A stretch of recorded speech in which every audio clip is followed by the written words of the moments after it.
My fellow denizens of the Under Empire, welcome to the showdown between the Skaven, who shall be led by Thicket Claw atop his mighty Doomflayer, and Midland, who's going to be helmed by Toddy and his powerful ass mustache. So on that note, guys, let's jump right into this match and have some fun. So as far as the build goes, we're very much going to be going for a mixed forces build. So here in the front line, we do actually have some elite infantry. Now, normally, I'm very against elite Skaven infantry, but of course, things have changed since the Prophet and the Warlock DLC. So I'm going to be trying out some Storm Vermin, plus the Blight Scab's Plague Pack here in the middle. So these guys certainly hit like trucks. I'm basically just going to see if I can melt through those state troops very quickly, get into the back line, and potentially do some decent damage. So these guys, of course, do magic damage. They also have Discourage. If they're fighting against swordsmen or spearmen or kind of low tier troops like that, they are going to be able to crump them pretty quickly. However, they're very vulnerable against cav charges and missile attacks, so you certainly have to be careful, but we're going to see if these little rat boys can do some heavy lifting. On top of that, two groups of the Storm Vermin. So the elite infantry are going to be getting buffed by Thicket Claw. So you can see down here, look at him just cackling. Oh, he's so happy. What a little rat boy. He does have the Death Frenzy, so this is going to be overcasted, which has an area of effect radius. It's going to give 26 melee attack, 25% weapon damage, and immune to psych, which can be good against Toddy and Carl and these characters that do cause terror, and Royal Altar fights, but you don't see them too much. So just trying something new here. Normally against the Empire, I probably would go super wide with like chaff units, just use a ton of guns and snipers and things like that. But in this case, we're going to be trying out this kind of rush build and see how it works. In the front, we have three groups of these Skaven slaves with spears, and these guys pretty self-explanatory. You know, for a Skaven slave unit or just a cheap chaff unit that costs like what, I think 150 gold. These guys actually have 25 melee defense right now, which really isn't bad. So you send them in, you kind of just muck things up, let them take the initial gunfire, the initial cav charges, and from there they're just going to run and but they've already paid their dues, right? They've taken that beating for the Horn Rat. On top of that, we do also have three groups of Rat Ogres. Rat Ogres very, very good against Empire now, very vulnerable against missile fire, crossbows, silver bullets, Sterling's Revenge, but they're also a pretty good counter against Empire Knights, Reichsguard, things like that. Obviously, they will lose to Demogryph Knights, but most of the low-tier Empire cav units, like Empire Knights, for example, they can just beat down pretty easily. So they're a pretty solid counterpick against those. So 60 speed on these guys. I think Empire Knights have like 66. They're not the fastest of folk, but if we look in the back, yeah, so it's pretty close. Empire Knights can slightly outrun them with some good micro. In the back, we do also have some Jezzails. So we have Jezzails here, and then we do also have the Natty Bubo Sharpshooters, who have been recently nerfed, but nonetheless, still a very competitive, very solid pick. So this is just to help deal with Carl, because if I'm going with Thicket Claw and his Flayer, he's not going to be able to duel these big characters. It's not like, for example, Lord Skrull, who has Leap Root Bonicus and the ability to really fight back and not get kind of popped. So you need to have something to take out the big targets. As such, we do, of course, have Natty Bubos and the other group of sharpshooters. That's pretty much it for my formation. We do also have one group of Doom players up here on the high ground who are going to be going after infantry, just trying to cause problems. And honestly, you can use them to kind of muck up Empire Knights, but again, they have been recently nerfed, so not quite as strong as they used to be. For the Empire Army, for Midland, definitely a very nice formation because, again, my elite troops here in the center, they really want a tightly packed fight, so I can grind through, get a lot of value, but my opponent spreading out like this, very, very solid veteran play here. He does have a bunch of swordsmen here in the front. He does also have spears, and it looks like it's mostly going to be Pistoliers and Empire Knights. A good composition. Pistoliers very good against Rat Ogres and Helpit Abominations, and the Empire Knights can honestly run over most infantry, and that's kind of the problem with elite Skaven infantry is they tend to get run over even by like cheap cav units and things like that. But again, if you can amply support them with Rat Ogres and things like that, you're usually going to be okay. So 4 Empire Knights, I think. Let's see, Empire Knights here. Looks like there's some in the back as well. So it looks like 3 Empire Knights, I think at the very least, maybe 2 or 3. Yeah, I think there might be one over in the trees there. A bunch of Pistoliers, and he does have the Amethyst Wizard just with Spirit Leech, which is going to be good for sniping out Thicket Claw potentially. And 2 Great Cannons in the back, so definitely very well prepared for my engines of doom and all that good stuff. So let's see how this battle goes. So right now, we'll be advancing, taking some cannon fire, but I do have a bit of a natural lip up here. So you can see I can kind of hide behind this hill. If you look down here, you can see my opponent doesn't have the best line of sight. So Thicket Claw is going to be just Tokyo drifting down this hill, potentially getting away here. My snipers in a moment taking some opening pot shots down here at Pistoliers, trying to fend off some of that gunfire. But in a moment, we will be switching our fire here to Boris Todbringer. And of course, with Thicket Claw, he does have access to the Lore of Ruin. So as far as his spells go, he does have the Death Frenzy and the Howling Warp Gale, which you guys see. So Boris does get tied up with that Howling Warp Gale right there. So he's going to be pinned in this, guys, and he's going to be taking some free damage. Now, Toddy's a strong, independent lad. He's going to be able to heal himself, which is quite nice. He does have self-healing. So even this damage we're getting on here is not going to be like super lethal. Had that been like Karl Franz without a healer, that would have been very, very bad for my opponent. In the meantime, some of the Rat Ogres are going to be surging forward, just kind of anticipating the charges of the Empire Knights, but the first charge here in the front is going to be going down. The Plague Pack is just going to be crumping these state troops. This is going to be pretty disastrous here. So state troops, looks like they're going to be pulling back, which is good. He wants to probably pull me into a cav charge here from the Empire Knights or Pistoliers or something else, but the Plague Pack hopefully will be able to do some okay damage there. But again, cav charge is very devastating, so good play for my opponent. Empire Knights are going to be coming in to butter that sweet Skaven bread. And, you know, the Plague Pack is actually going to be doing some really good damage against Empire Knights as well, but even still, the cap charges with that low armor is not going to be fun. So he gets the charge in there, we take a little bit of damage, but you can see how fast they're killing the swordsman. That's pretty incredible, so certainly doing very well for themselves. In the meantime, the Jezzails are going to be switching their focus fire onto the Empire Knights, trying to, you know, just soften those guys up. I know I have to get rid of the mobile tools because they're going to be super devastating to my backline in the late game.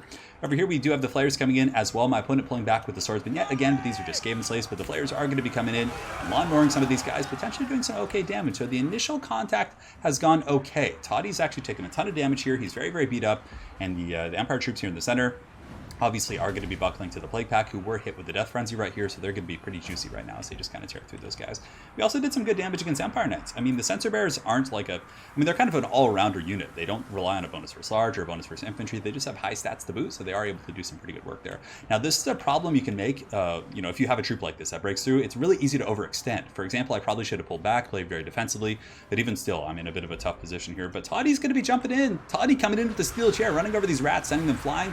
This is a bit of a risky gambit. He is going to be taking some of that Jezzail fire, but the Empire Knights coming in for another hammering charge. Beautiful stuff. Does some pretty good damage on those on that impact there, but on the other side, my forces are being buckled off a little bit. You can see that the Radaggers are having to fall back because these Skaven slaves are in a little bit of trouble, and I did try and zap these guys with the Brass Orb, and it looks like we made some okay contact. Despite the nerf to Brass Orb, it's still not a bad spell, but I guess it's a little bit better versus tightly packed infantry. Granted, it does hold them in place, so that's still pretty good. You can see it looks like, yeah, it does actually have a bit of a snaring effect. So here in the center pocket, these Storm Vermin, of course, have run over the state troops. Storm Vermin are armored. They have better combat stats. They shouldn't have a problem running over these guys. So the front line has certainly been penetrated a little bit. The cannons in the back are still delving out some pretty good fire, and the Amethyst Wizard is starting to perpetually Spirit Leech Icket Claw. So the Spirit Leeches are going to be very effective here against these Skaven Lords. So we're going to see what happens. In the meantime, Jezzails in the back are in okay shape. There are some state troops back here. Some swordsmen of his have gotten up and around and are pressuring the Jezzails. And it looks like some Empire Knights have surged through the front line. They were able to break off my Doomflayer, so very good stuff there. And those Empire Knights are going to be getting into the back line, which is a little bit tough. So all I have back here, I guess, is some Rat Ogres and some Skaven Slaves, so it's going to be tough to stop a lot of pressure. Now, if these guys break through as well, you can see there's this pocket with the Rat Ogres here. That's going to be a bit of a tough situation. I've said that like 100 times. But the bounce power is a little bit my favor, I would say. Icket Claw and company are pushing through. The Plague Pack is getting a little bit beat up at this point, though. Only 1,700 HP. A lot of the supporting elements, like the Skaven Slaves, are now gone. And these Storm Vermin are going to be pushing to the back line, trying to get to the cannon, but I got a little bit overzealous here. Now, the Plague Pack, I assumed they would hold a little bit longer, but I guess I didn't really truly understand how low their HP was, right? So here the Plague Pack gets in, they do a little bit of damage, but they're probably going to break off here. I do drop a Howling Warp Gale, and I try and get away at this point, but it looks like there might actually be a Terror out. No, he breaks. That is disastrous, because had he been able to run out this way, get back to his formation here, I would have had more magic, more safety, but now that he's broken, my opponent, obviously being a solid player here, is going to be going after him, making sure he doesn't come back, and Toddy's going to be going for that sweet ass. So Toddy's going to be going after Icket Claw right here, potentially finishing him off. Spirit Leech is definitely very solid, and that's also something else that I didn't really kind of pay attention to, honestly. I just thought it was like an Amethyst Wizard, not Amethyst, but Amber Wizard. Not Amber, what the hell is that called? The Jade Wizard. And I really wasn't expecting Lore of Death from the Empire. I'm not really used to seeing that on their roster. So that was very effective this game at burning down Icket Claw, and you can see he's going to be getting chased off the battlefield. Now, over here, my Storm Vermin have done a pretty good job. They have gotten on top of the cannon, but with Icket Claw being gone here, the bounce fire is going to be in my opponent's favor, and these rats are going to be swarming on the cannon. Should be able to finish it off, but they have 104 models left, so they still have some stopping power. Rat Ogres and some Clan Rats here, I believe, should be able to finish off these Empire Knights. So this part of the battlefield's going okay, but you know, he could simply cycle charge me all day with these Empire Knights, and kind of even with the Pistoliers, and probably wear down the Storm Vermin. They're just not terribly durable against those type of attacks. In the back line, some of my Jezzails, you know, still in line a little bit. I've been able to somewhat stabilize the back line. Rat Ogres and some loose Storm Vermin here were able to clean up those Empire Knights, but there's just kind of a wave of Empire troops coming back. Spearmen, Swordsmen, he has the Pistoliers kind of shooting me up. And Jezzails do have silver shields, but I'm having to run here from his troops, so the backs are turned. Pistol shots are going to be doing some okay damage potentially.